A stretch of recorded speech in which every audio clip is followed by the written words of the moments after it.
Então, o que acontece? Nós tendemos a dizer, não, o tempo apaga. Isso é a mecânica do Edonita. Tá? Por quê? Porque Esav ficou 21 anos sem ver a cara de Yaakov. Tá? Aí na hora que ele viu a cara de Yaakov, a princípio, ele ia matar Yaakov. Tá? Mas como Yaakov mandou presentes, ele usou aqui a expressão, eu já tenho o suficiente, ou eu já tenho bastante. Essa tradução, ela não está nem boa no inglês, nem muito menos em português. Né? Uns vão dizer, eu já tenho bastante, outros vão dizer, eu já tenho o suficiente. Então, o que os nossos sábios dizem? Eu já tenho bastante ou o suficiente, mas posso ter mais. Aí vai e pega. Porque o outro pode dizer, não, eu já tenho bastante, suficiente, né? Por exemplo, você vai lá na festa de casamento, vai na festa de casamento. Aí passa o garçom lá, né? Com aquela bandeja lá de camarão empanado, né? Os camarão desse tamanho assim, empanado, né? Aí você diz, não, eu já comi, né? Mas ok, aceito mais um, não é isso? Tá? Você não diz, não, eu já comi o suficiente, vai, leva o que seria meu para um outro. Você não fala, não, ok. E tem mulher que ainda faz pior, né? Ainda abre a bolsa e joga meia dúzia para dentro, né? Tá? Okay. Toda mulherada volta de casamento com algo na bolsa, ou não volta? Irmã Juliana, você já voltou com alguma coisa na bolsa?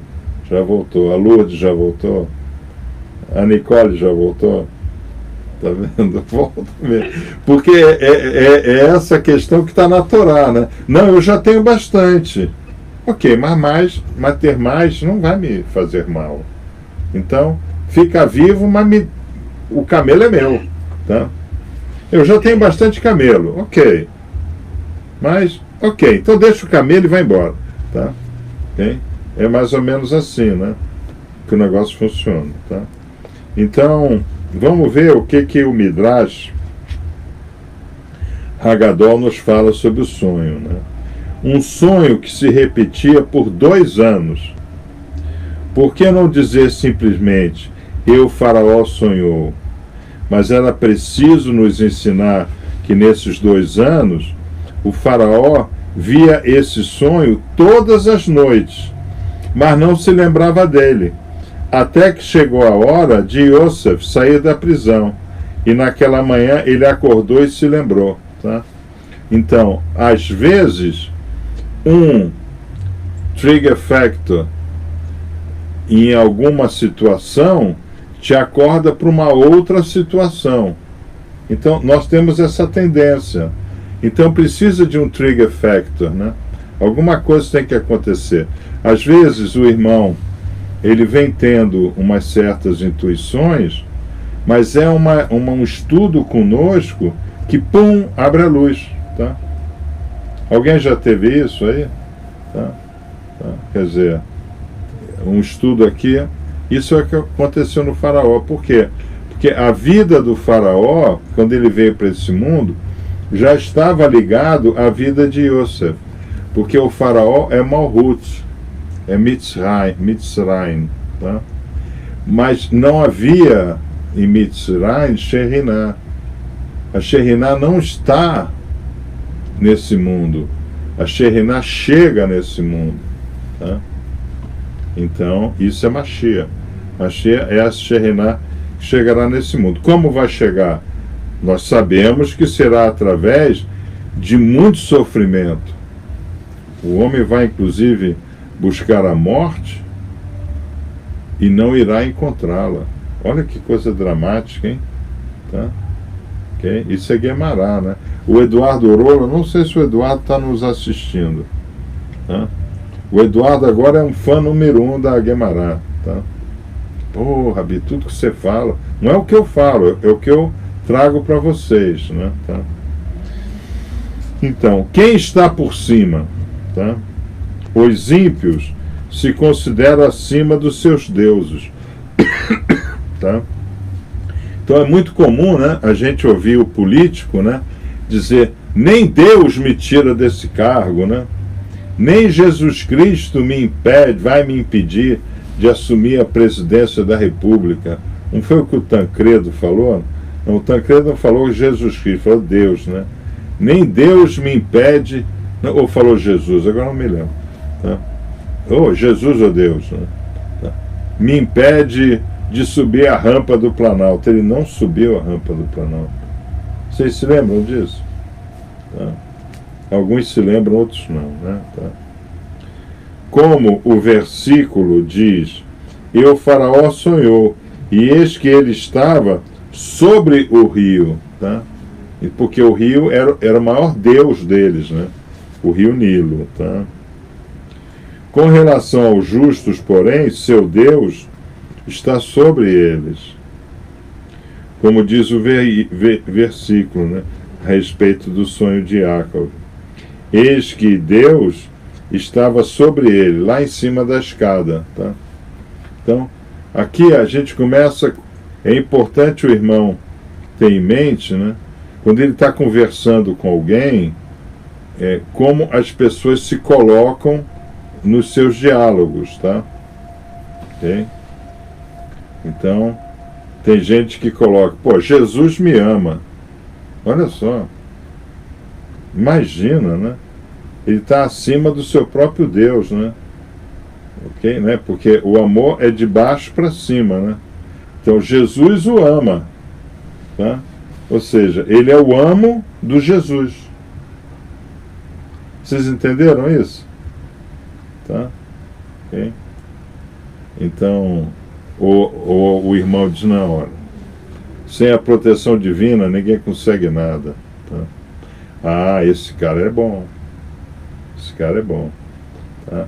Ó, se não for desejo do sagrado, a gente pode até ter a sensação de estar realizando, mas no final a gente não realiza nada. Tá? Opa. Tá. Não, deixa comigo, tudo vai dar certo, porque Jesus me ama. Olha só. Jesus é um operário dele. Tá? Então, isso é importante. Né? E eis que 7 espigas franzinas e fustigadas pelo vento brotavam depois delas, e as 7 espigas franzinas engoliram as 7 espigas sadias e cheias. Quer dizer, então ele primeiro fala dos animais, depois ele fala das espigas, do reino agrícola. Ele primeiro fala da pecuária, depois ele fala da agricultura. Ele primeiro fala do animal, então ele desce na escala, né? Porque nós sabemos que a escala é inanimado, vegetal, animal e falante, né? Essa é a escala. Ele faz ao contrário. Tá? Já Yosef, no sonho dele, como é que Yosef falou, né? Yosef primeiro fala da espiga, depois fala do feixe, aí no segundo sonho ele sonha com as estrelas, com os cosmos, né? Então ele primeiro sonha nesse mundo, mas ele sonha nesse mundo o quê? Mostrando que mesmo nesse mundo o feixe é mais importante do que a espiga. Talvez vocês não saibam, né? Tá? Mas dessa passagem do feixe de Jacob é que foi criado o fascismo. Tá? Tá? Fascismo é um feixe. É o fascismo. É um feixe. Tá? Então, o feixe é mais importante do que o indivíduo. Isso é o fascismo. O feixe é mais importante que o fascismo, que uma espiga, né? Tá? E com o feixe eu consigo transformar em uma vassoura e limpar o individualismo. Entenderam? O fascismo nasce desse trecho. Tá? Okay. Interessante, né? Tá? Então vamos continuar. Tá? E o faraó acordou, e eis que era um sonho. E pela manhã, eis que o espírito estava agitado. Tá? Então, o faraó, ele se angustiava com o sonho. Tá? Todos nós temos angústias de sonho. Todos nós. Tá? E mandou chamar todos os magos do Egito e todos os seus sábios. Mesma coisa vai acontecer com Nabucodonosor lá na frente. Tá? E o faraó contou-lhe seu sonho, e ninguém foi capaz de interpretá-lo. E o chefe dos copeiros falou ao faraó, dizendo: meus pecados eu recordo hoje. Então, o chefe conta como foi a trajetória dele lá no calabouço. Né? E o faraó enviou mensageiros e mandou chamar Iosaf. E fizeram-no sair apressadamente do calabouço. Miquetes. Tá? Quetes. Tá? Então, quando alguma coisa está programada no Shamayim, tá? Nós temos que operar fim a fim. Tá? Fim a fim. Porque senão nós vamos receber uma multa, né? Tá? Uma multa. Como Yaakov recebeu. Tá? Então, Yaakov contou o sonho. Daqui a 3 dias você vai ser libertado. Fala por faraó isso. Aí ele vai o quê? Ele vai e fala de novo. Tá? Aí ele toma um pau de 2 anos e o faraó também, coitado. O faraó não tinha nada a ver. Mas a transgressão de um chega a prejudicar um outro. Tá? Então qual é o problema? O problema é que às vezes nós não queremos admitir um fim. Um Cates. Tá? Não queremos admitir. A gente fica ruminando em cima daquilo que a gente viveu. Né? Tá? Então o que acontece? Nós levamos punição a outros. Tá? Levamos punição a outros. Tá? Então, amaldiçoados são os ímpios. Tá? Aqui é Midrash Rabbah. Né? Amaldiçoados são os ímpios, pois mesmo como quando fazem o favor, o mesmo é incompleto. Tá? Então, ele não conta a história toda, ele conta do jeito dele mal-humorado, né? Ele conta assim, ridicularizando, né? Que tinha alguém lá no calabouço, né? Quer dizer, você vê, os sacerdotes não conseguiram, os feiticeiros não conseguiram, os magos não conseguiram interpretar. Como é que um prisioneirozinho do calabouço vai conseguir interpretar? Vocês entenderam? Tá? O que a Paraxá está nos colocando? Tá? Então, a outra lição qual é? Não é porque alguém está em uma posição mais humilde que ele não é aquele que tem a unção. Tá? Então, o nosso carral, como é que nós fazemos? Né? Nós colocamos, o Lucas faz esse trabalho fora de série, né? De editar e colocar. Né? Tá? Por quê?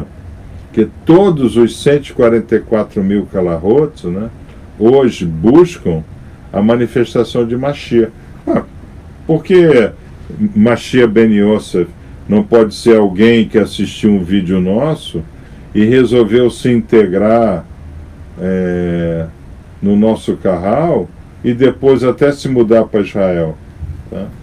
Então, a pessoa... Rabi Yohanan disse: todos os sonhos dependem da interpretação dada a eles, salvo um sonho sobre o vinho. Às vezes um sonho sobre o vinho é bom, presságio, e às vezes indica infortúnio. Quando se trata de um estudioso, a bebida é bom sinal. Quando se trata de um ignorante, a bebida é um sinal de infortúnio. Então, o que o Rabi na Mishnah, né, está dizendo? Tá? Como é que o negócio funciona? Você tem um sonho, ou você é um ignorante, o que você faz? Você vai procurar uma cartomante, vai procurar uma leitora de sonho, vai procurar uma pessoa que às vezes é mais ignorante que você. Tá? Okay? E a pessoa vai então lhe aconselhar de forma errada, tá? Então, mas se a pessoa é um estudioso, da Torá, né, a pessoa pode então fazer associações, né, entre a Torá, entre o que ele aprende nas parashiotes e aquilo. Nós temos todo um método para isso, né? Tá?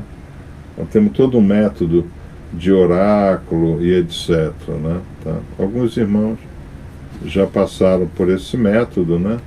Sabe? E sabem que ele é eficaz. Tá? Ele funciona. Tá? Ele é um método científico, né? Tá? E ele funciona, né? Tá? Ele joga o dado direitinho, né? Faz isso daí, tá? Essa é a instrução. Fim é fim, tá? Então ele agora não era mais, deixou de ser Yosef ben Yaakov e passou a ser Zefanet Panea, o vice-rei do Egito. Ele passou a ter um colar e um anel. O anel significa que ele assinava pelo Egito. Ele fazia a marcação, né, nos lacres, né, com o seu anel. Tá?